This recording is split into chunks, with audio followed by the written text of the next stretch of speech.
Good evening. Don't adjust your sets. This is still Street Talk. Father Russ, he's off this evening. He's actually up with his brother in Boston catching a Celtics game. So he'll be he's actually taking a night off. He pulled the training wheels off of me and decided to let me go it alone tonight. So before we get started, of course, I always want to say a little shout out to Ray. I hope the surgery went well. I think you were going into the hospital this week. So we just want to say that our prayers are with you, and we're hoping that you're feeling a lot better.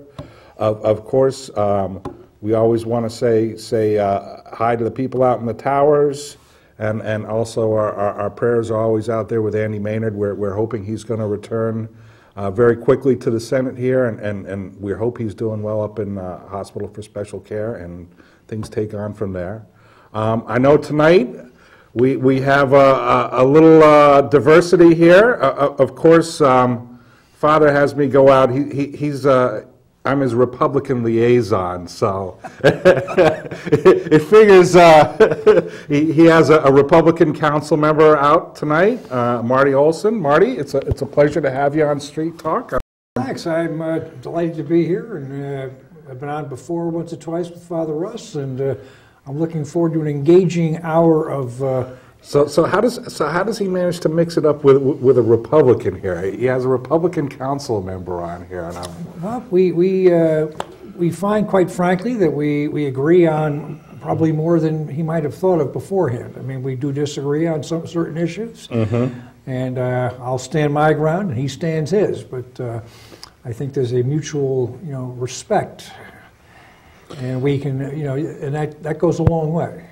It's funny because I think Father, for a lot of people who pigeonhole him into being, just strictly Democratic in his views, he does have a lot of diversity, and there are people that he finds common ground with, and I know, like I said, I'm the good face here that comes on and goes and deals with all the Republicans up in the State House for him, and gets things moving in the right direction. But when I sit down and talk to him, because I talk to him frequently about this, he is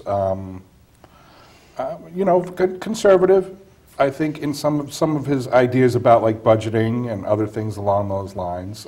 Obviously, quite liberal in very other areas. But it does go to speak that there is a lot of common ground that happens in between. And if you're going to solve problems, you got to find common ground. You do.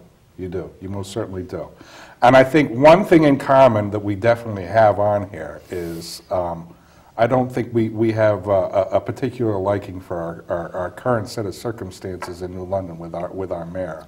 Well, I've been disappointed with the leadership, to put it charitably, and it's interesting. I was listening to the mayor on Lee Elsey's program on election morning. Lee gave him an hour. And not once but twice, Lee asked him if he was seeking re-election. Yes. And the mayor indicated both times that he was not seeking re-election at this time. And lo and behold, within 12 hours, he's announcing his re-election. And I had told Lee, and I've told others as well, and on this set, since the mayor made his announcement on April 1st, which was a cruel April Fool's joke, that he was not going to seek re-election. And then it says, mark my words, there'll come a time where we're going to get one of these. My supporters demand that I reconsider my earlier position. And lo and behold, that's what we have. Yeah, I think he took things that, and I knew that there were a number of things that were on the ballot measures for New London. There were 4 budget measures, and there was another item. And I think for some reason, because those things passed, he seems to think that there's somewhat of a mandate for him to continue on. And certainly, I guess, first of all, what were the 4 things that were on the... We had a $1.1 million bond issue, which was to be targeted for our contingency fund. We had the city budget, we had the education budget, and then we had $168 million in school building projects for high school and middle school. Wow. So some serious funding involved there, and they all passed roughly 2-1. I was surprised that they all passed, and to a degree disappointed. In regards to my voting on those issues at the council level, I supported the education budget. I voted against the city budget. That had gone up 10% from roughly 40 million to 44 million. And with no new programs or personnel to support it, we're basically paying for mistakes of this administration, which I think is kind of a sad state of affairs. We're paying for Floyd Smeaton, who was a gentleman who was crushed to death in the city's trash compactor. We're paying for a tractor trailer that literally 11 months ago, filled with garbage, was heading to the incinerator in Preston, lost its brakes and tipped over, and it was overweight. And we're paying for that. And it's been pointed out with our new risk manager recently, and it's taken this risk manager to come on board. But with those two very, very serious accidents, nobody in city government's been held accountable. It's taken months to get information on these issues, and you would think that the administration would be as interested in finding out what happened as I am, or perhaps you are, or the general public is. And they just seem to be, let's play ostrich. We'll tuck our head in the sand, and if we wait long enough, perhaps the problem will go away. But the problems don't go away, and we're literally paying for it with higher insurance premiums. We're paying for it with higher deductibles, and it's a crying shame. Mistakes, litigation, we're paying for. I mean, it just it's not a healthy environment. And you feel like this is a reflection, obviously, on the leadership? Absolutely, absolutely. With him, obviously. Yes, I mean, and you know, when you get back to his statement about not running, and he's made that not just on Lee Elsey's program, but numerous places, council chambers, over and over and over, to the point where you can, you know, say, I think, very articulately, that he's been quite disingenuous. Well, I mean, I go straight to the point.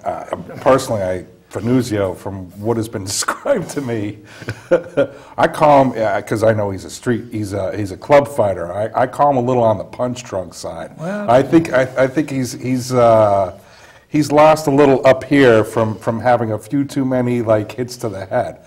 But of course, Fanuzio, and I say this quite frankly, you know, you say that you want to continue on this for charity reasons. So twice I've offered to do a charity fight with you, and I'd be more than happy. And I think I said last time around, I'd lose 25 pounds. I think you're a little bit on the featherweight side, so I might cremate you on that end because I'm a little on the heavyweight side. But I said, you gain 25 pounds, I'll lose 25 pounds. You didn't want to fight with Father? I'd be happy to, you know, we're about the same age frame here. You know, you're not taking on an old guy here. So I'd be happy to do this with you. And I know you've walked around the chambers and said, well, nobody wants to fight with me. Well, my offer here for charity obviously comes straight out. I need a little training time, but, you know.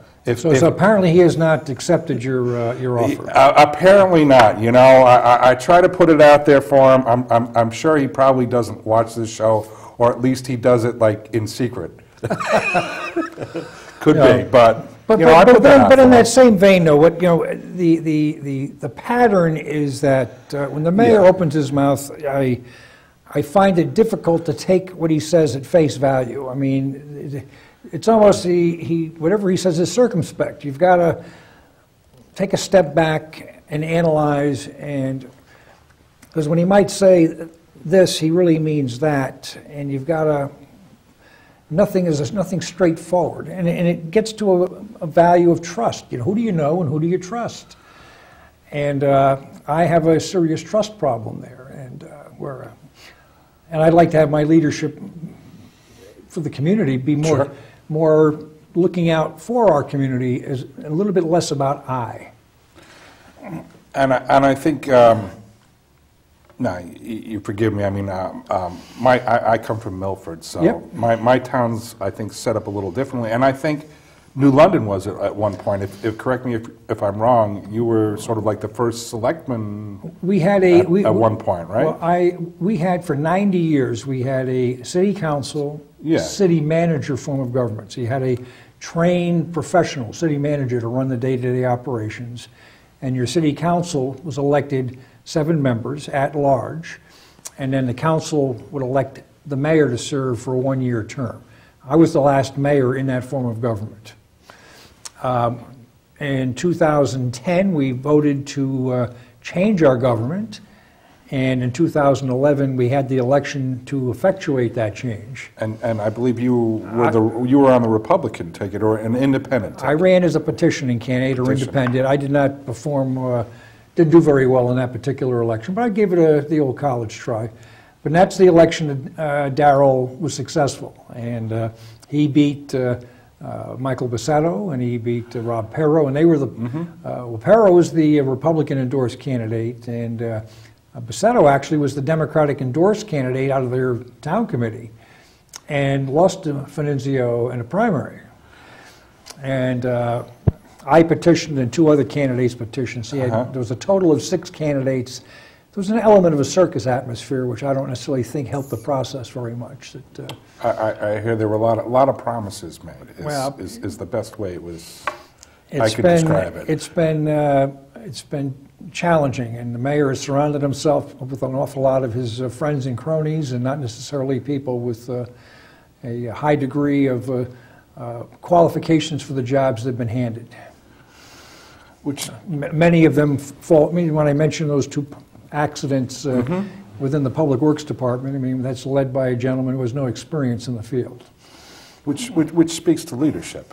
I mean, realistically, if you are uncomfortable or not safe in the fact that you can lead people appropriately, then you don't put strong people in around you. You put people that you think that you're going to have some level of control over. Well, if you are feeling comfortable with your leadership, yes, you will surround yourself with the absolute best and brightest around you, because ultimately they will do the job for you and make you look good.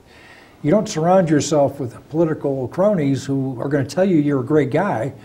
That's kind of a sign of weakness more than strength, as far as I'm concerned. As they say, the emperor is not wearing any clothes. How about that?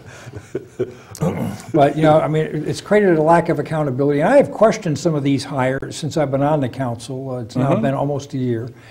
And on the council floor, and I've inquired as to whether or not certain jobs have been posted, whether or not they've gone through the personnel rules and procedures as outlined by the city charter, the code of ordinances, and the personnel rules and procedures. And the mayor is on the council floor, bold as brass, going, no, I haven't. I'm the mayor and I can do whatever I want. And that level of arrogance, which I find distasteful, unfortunately the rest of the council sits there very passively and doesn't question it. And the mayor has indicated it's more important for him to have people who share his vision, is how he's put it, than having competent people administering our city government. I'd like people who meet the challenges and are qualified, and have met certain levels of criteria that are outlined in our rules and procedures. And they're there for a reason. As they say, instead of meeting the vision, I think they're meeting his level of dysfunction. Well, and we've had issues in many different departments because of lack of competency. Now, I guess what was the impetus that brought around this change in a charter? I mean, was the 90 years that this was in place? Do you think that was at its level of effectiveness, or? Well, it took 3 separate votes. There were 3 separate charter commissions over roughly a 5-year period. The first time it was brought up, it failed. The second time it was brought up, it passed, but not enough people participated for it to be approved. There was a threshold for participation, and it was not met. All right. And then the third time, which occurred Actually, I was on that council in 2009. I got elected, and we voted to have a charter revision to review this. And that time in 2010, it was approved. And the day paper for years has been actively promoting this form of government. And I think the people were hoping that, in theory, that an elected mayor would be more responsive to the people who elected him or her, where the city manager in the former government was basically worked for the council and was insulated from the public in that form of government. I can argue that either form can work, as well as arguing that either form has its weaknesses. And I think that we are seeing some of the weaknesses of this mayor form of government now, and why maybe we had changed to the manager form of government 90 plus years ago, to try to take politics out of the leadership and get professionals to administer your city, and not to have cronyism and patronage for your employment, especially at the higher administrative levels, which New London's a small city. We can't afford to have a level of bureaucracy that's not really effective. 24,000. Or well, 27,000. It's close. It's a very we're not the state of the feds where you can afford to have a layer of political bureaucracy. No. To have a commissioner where you're handing out some candy to the people who get elected and they can take care of this guy or that guy or this woman or whatever. That level of is so inefficient at such a small level here that it's costly. And I've given you specific examples in public works specifically where nobody's been held accountable for very, very serious accidents, which we are literally paying for now. Yeah. Now, in the council members, do you have like different districts? No. Our council is 7 members. It's elected at large, and that's not a change from before. The difference is now the council will elect a council president as opposed to a mayor, and the council president's job is to run the meetings and be kind of the prime conduit representing the council. See, now for me, I just found out quite a bit because down in my city, Milford, I had an opportunity where we went up against our Board of Ed, and obviously I had long discussions with our mayor, and we have aldermen. And our city is divided up into 5 different districts. And they do it a little bit interestingly in order to be able to, I guess, give equal representation. They pick the top 3 people who run in each district for aldermen. So you could have, 4 or 5 from or 3 or 4 from each party, but you're almost guaranteed in some way to have, either 2 Democratic and 1 Republican, or 1 Republican and 2 Democratic people in each one of these districts, which I found very interesting. And we have a mayoral system. And every community is a little bit different. I mean, there's some communities that have first selectmen and representative town meetings. You can go into some small New England communities that are town meeting style. Everybody in town comes in and they vote on everything. Yes. We have town council here in Norwich. They have a city manager and a mayor, as an example. And in Groton, you've actually got 3 governments. You've got a town government, you've got a city government, and then there's also a Groton Long Point government of sorts. So, and I haven't quite figured out how that all works in Groton. But, I find it interesting. I mean, I know from a civic standpoint, I mean, everybody seems to know how the federal government works. They generally know how the state government works. But when you get down to an immediate town level, it can be extremely different. Now, when you're talking about the council that's currently in place, now what percentage is that Democratic versus kind of At the Republican. moment, Yeah. at the moment, we have 6 Democrats and me. So you're the lone standout then. That's correct. And the current school board is 7 Democrats, actually 6 Democrats and a Green Party. But there's no Republicans on the school boards. At the moment, I'm the only elected Republican in New London. Wow.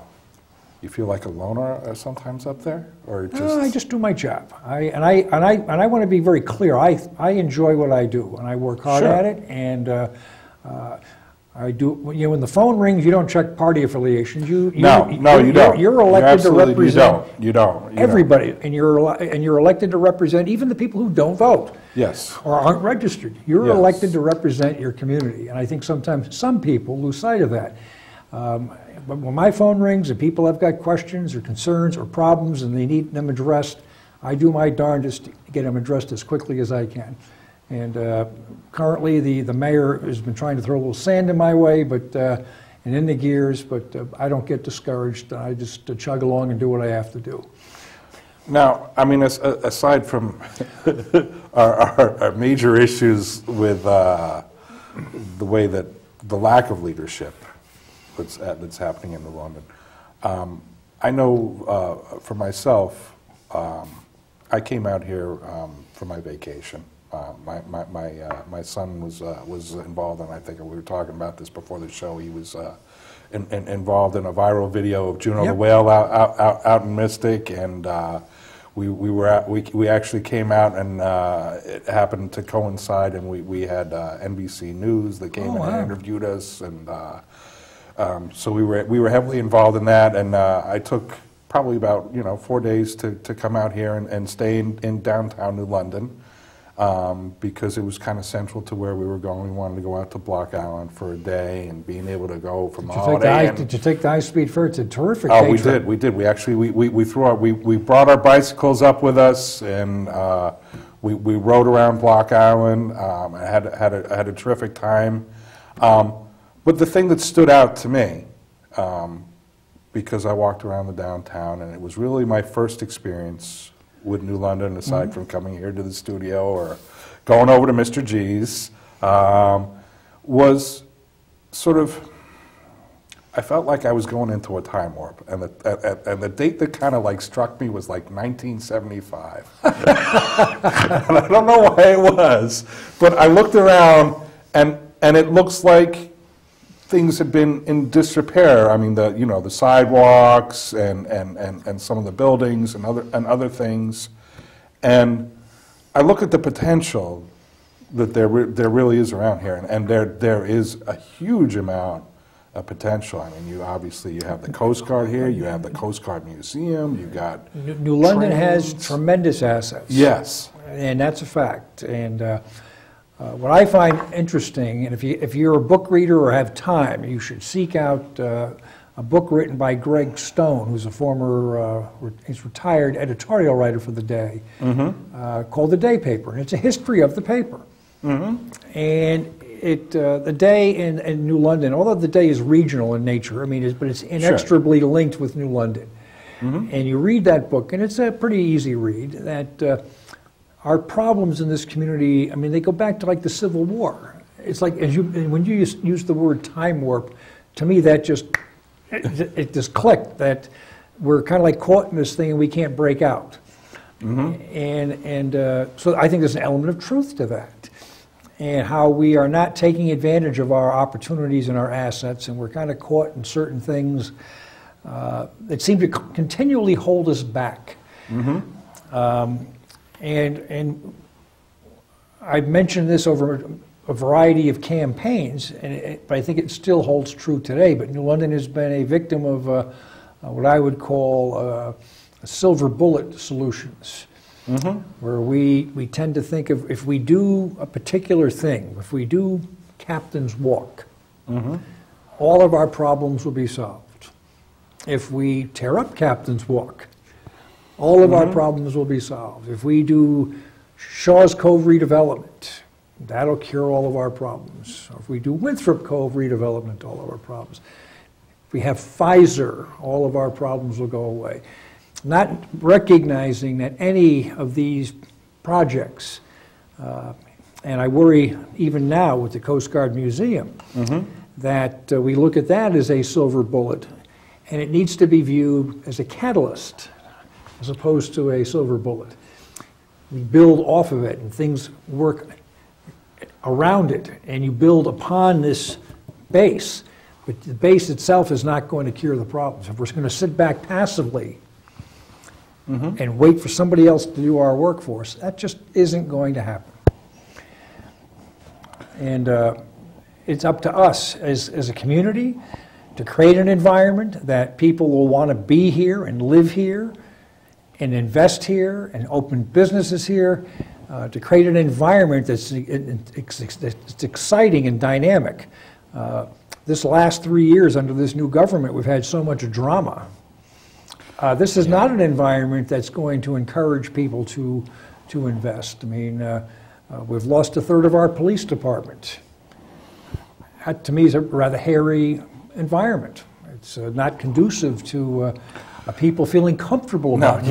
You don't want to go out to a downtown if you're worried that you're going to be shot at. Well, I mean, any negative situation. I mean, just is there enough police presence to be where you're feeling comfortable, where you'll feel safe in your own community, or for guests coming in from out of town, such as yourself? I mean, whether we like it or not, New London, I mean, New London's got a reputation. It's a little bit sketchy, and especially in the downtown area.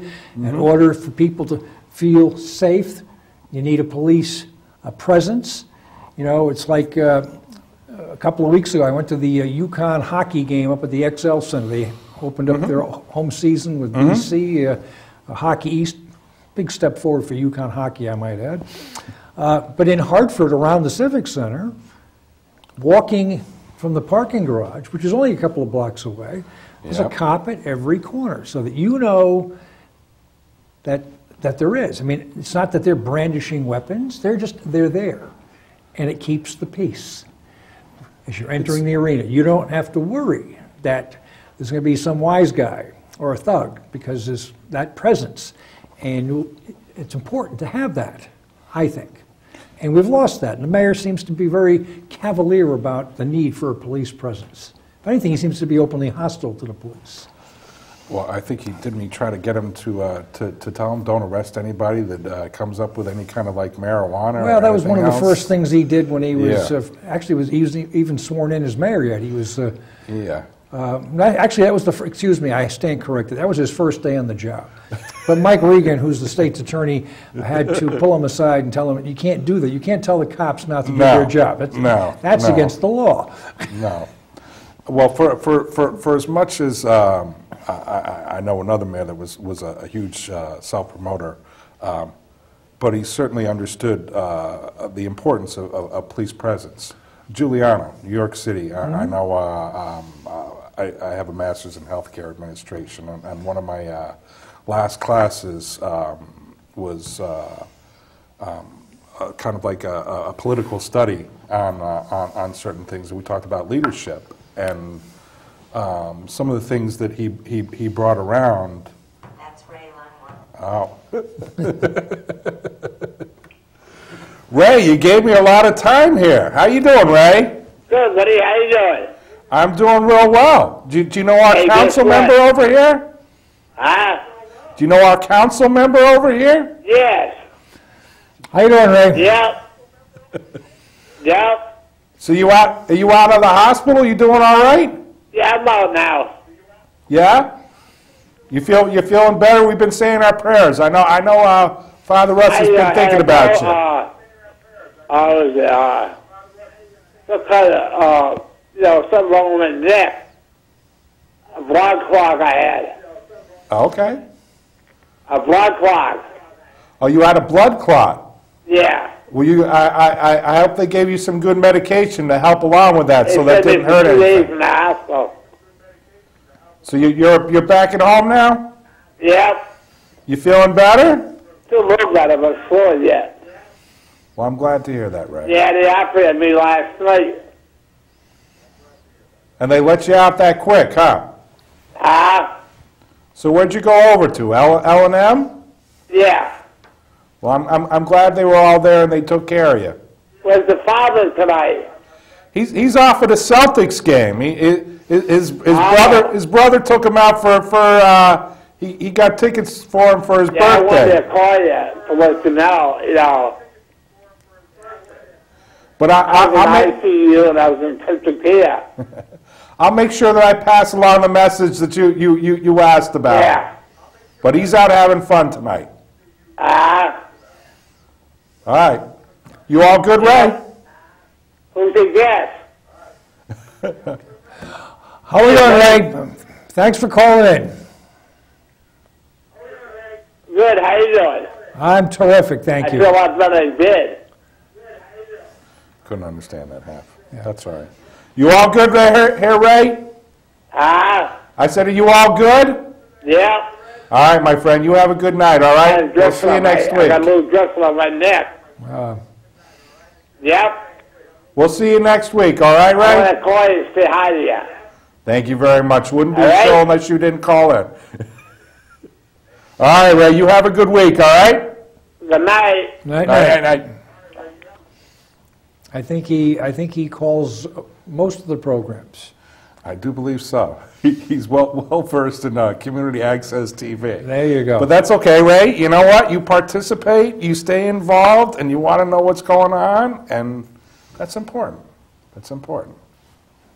But back to what we were saying, we were, with Giuliano, one of the first things he did was made it so that people weren't scared to come into the city. Well, He listen, took away the window washers. Well, one of the things, window washers, and I jotted down a note. I mean, I think it was termed in New York City some of the nuisance crimes. I mean, he didn't allow folks to be sleeping in doorways. Graffiti was eliminated. The window washers, that, for lack of better words, that element that can make you uncomfortable when you're in an environment.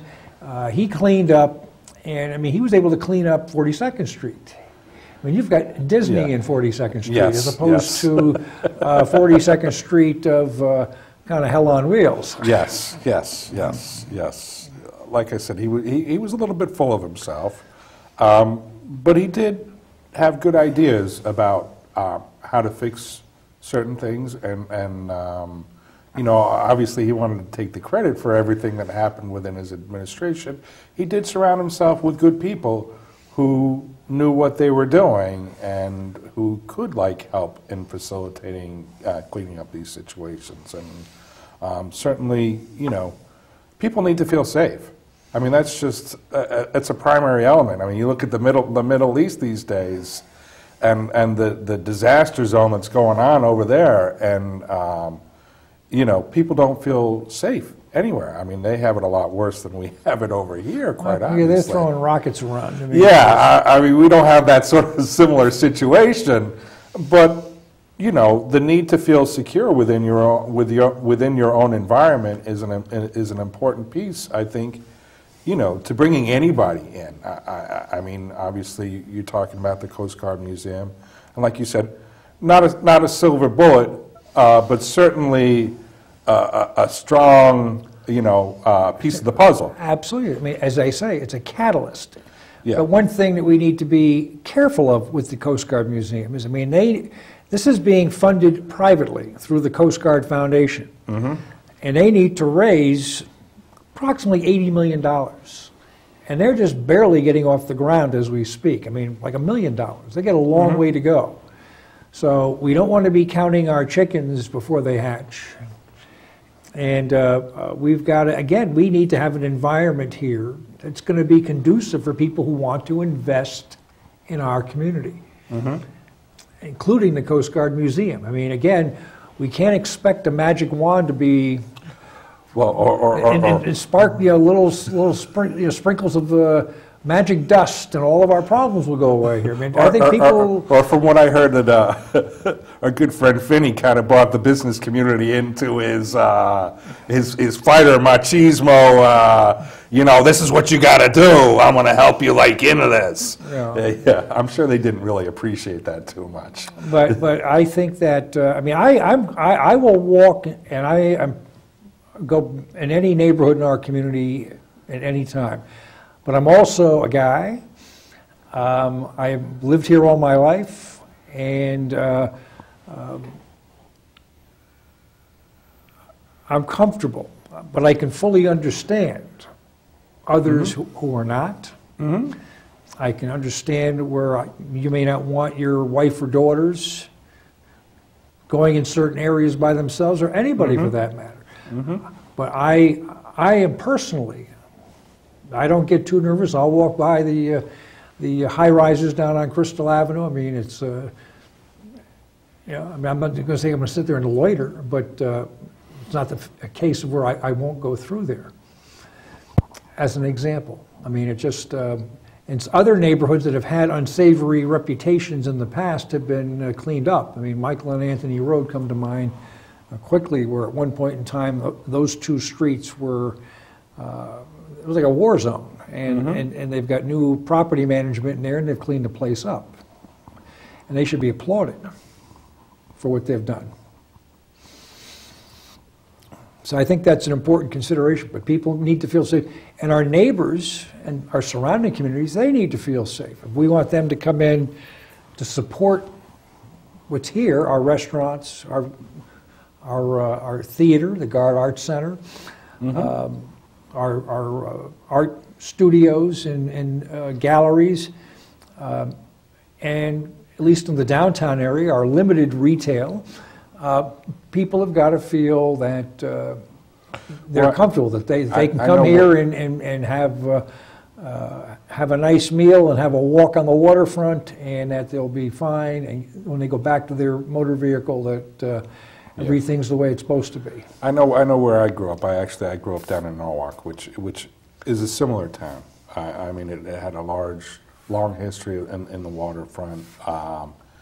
And growing up, we had South Norwalk, and you had the bridge that went over to South Norwalk, and you were scared to go across that bridge. And the first thing they did was they cleaned up that main thoroughfare, and it's almost like that was like the center, and then they kind of like worked their way out, and they created the historic district down there. There were a lot of older, like factory type, like buildings that were there that they turned into different things, and then they got the Maritime Center, which was like kind of like, and it all kind of grew out. Now, I haven't lived in Norwalk for like the last 20 years, but I go back there and I look at it, and I'm amazed how far that they've taken it. And I know, because I know a lot of the leadership down there, certainly in the mayor's office, but also with their representatives and with their Senate, and they take a very team approach to getting the funding in, to really working together in order to be able to build something along those lines.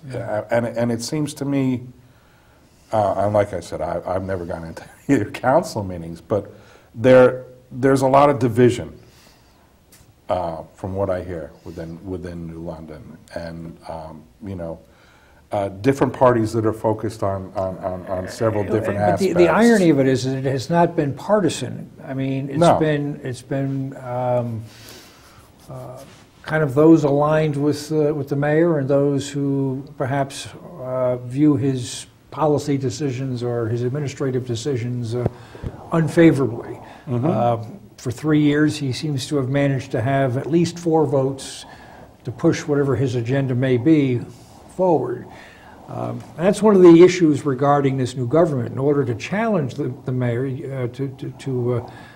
especially if he vetoes an ordinance that the council passes, requires 6 of 7 votes. And for my money, that threshold is too high.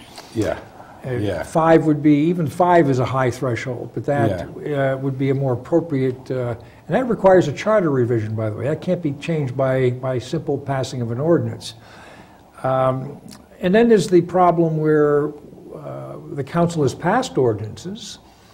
The mayor has vetoed and has had it overridden. And what comes to mind is the canine. There's an ordinance regarding our canine operations here in the city with the PD, and the mayor's ignored it. And there's nothing to make him to do his job by law. Yeah. And he basically just goes, well, you know, I don't support that, and I'm not going to do it. And your hands are tied. I mean, I can get up there and jump up and down and yell and scream and do cartwheels and tap dance on my table, and it's not going to have any significant effect other than for entertainment value. So what you're telling me is there's not a real balance of power unless you kind of have like a supermajority almost in order to be able to come through and make any changes within anything. That's correct. I mean, I think the intent was when we changed the government that there would be a balance of power between the, kind of like the president and Congress, or the governor and the General Assembly, that, you know, there should be some inherent tension. Sure. I don't think that's a bad thing. No, not at all.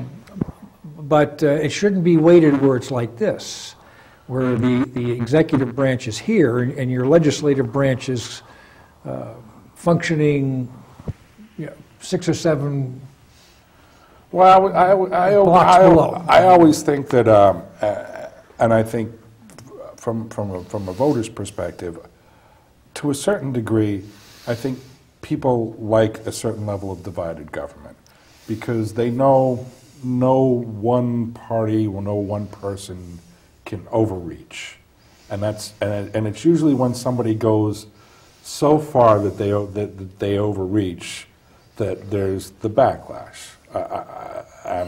I think in our that's what happened back in 2010 nationally. Was there, you know, some people felt that there was a certain overreach by the Democratic side, and you had a Republican kind of backswing. Yeah.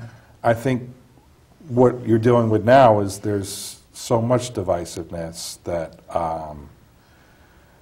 nothing really gets accomplished. And I think when people realize that they have to work together and that, you know, they can find this common set of things that they can work towards, I think that's what the people really want to push forward on. And you know, and I like to think of myself as somebody who can pull people together as a team player and looking for the betterment of our community. However, I do have a responsibility as a counselor. If I think that the leadership's going down a path that I think is not in the city's best interest, to say so. I'm not going to sit there and be an administrative lapdog if I think they're going down the wrong path. And I'd like to just share something with you. Sure.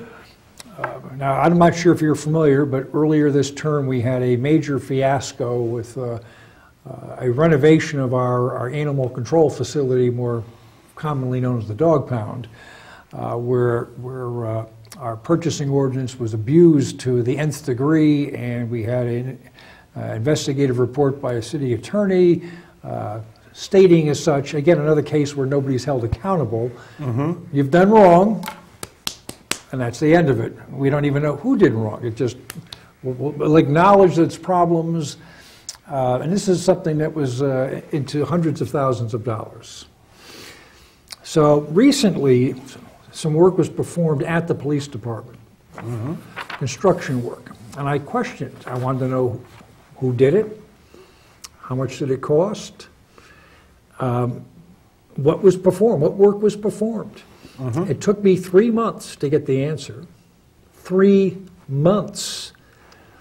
And this is making a request in writing through the mayor's office. Now, we finally get a response. And this is from the Director of Public Works to the mayor. After reviewing the invoices, there may have been violations of the city's purchasing ordinance performed by this particular company. Let's see here.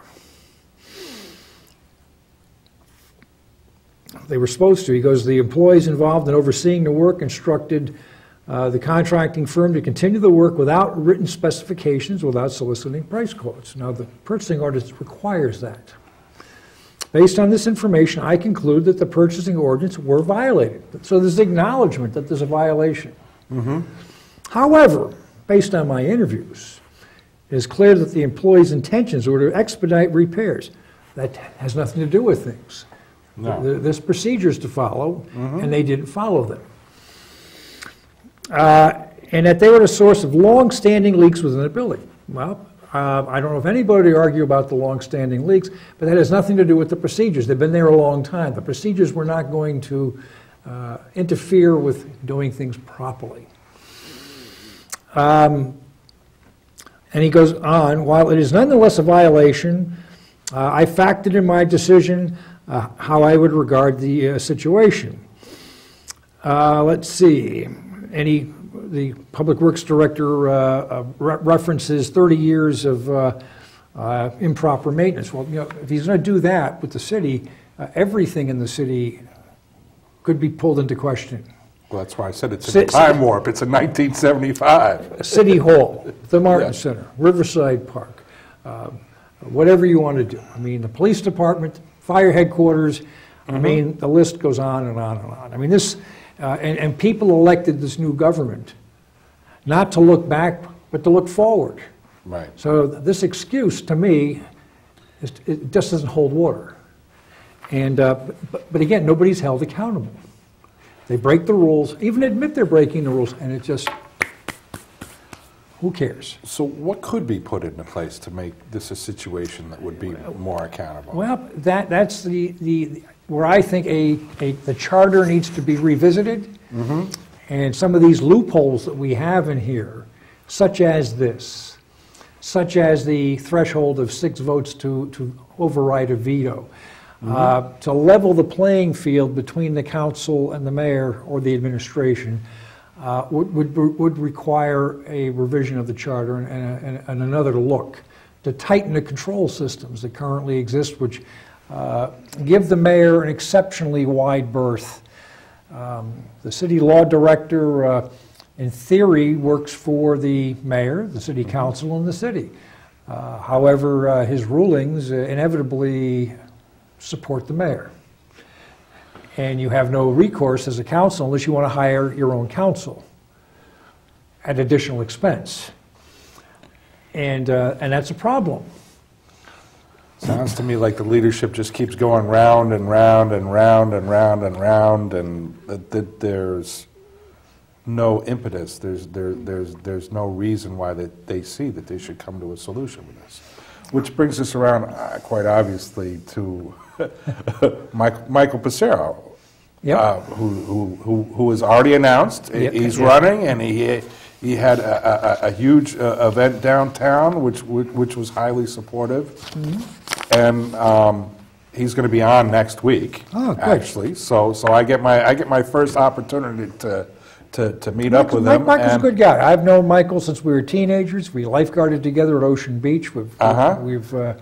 I've served a term and a half now on the council with him. I served with him between 2009 and 11, and now from last year through 2013 through now.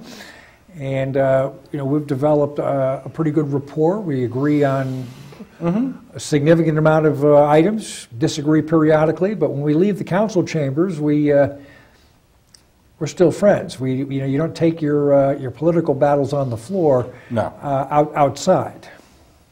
And that's obviously that's how you create that common ground, that cooperation that's actually going to be able to pull things forward, and like I said, under the current administration, and I know Father Russ is probably going to be more vocal about this. It's not exactly my style, but I look at this from the outside, and when you see a situation like this, and you have people that are willing to promise anything to keep themselves in power. I mean, the guy has some serious character flaws, and that's my diagnostic point of view. And but what it's doing is it's hurting the community, and that's the biggest part of it. Well, listen, the mayor has a significant following.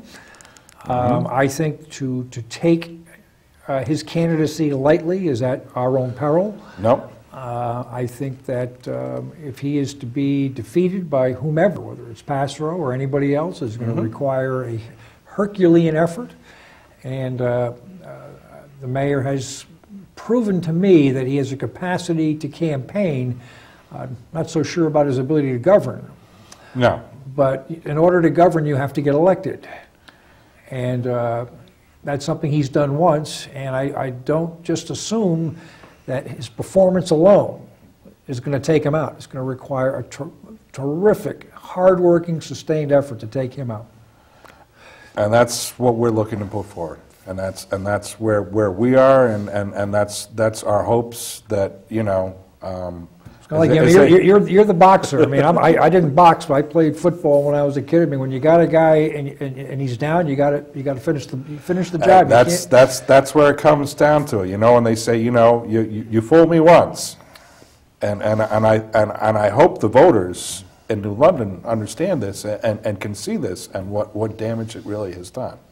So I know we're down to our last 2 minutes. I wanted to thank everybody for watching tonight. I know Father's having a good time up there. He's got box seats up at the garden up there, so he's having a good time, and he'll be back next week. And as I said, we'll have Mike Passero on here, and we look forward to hearing from him.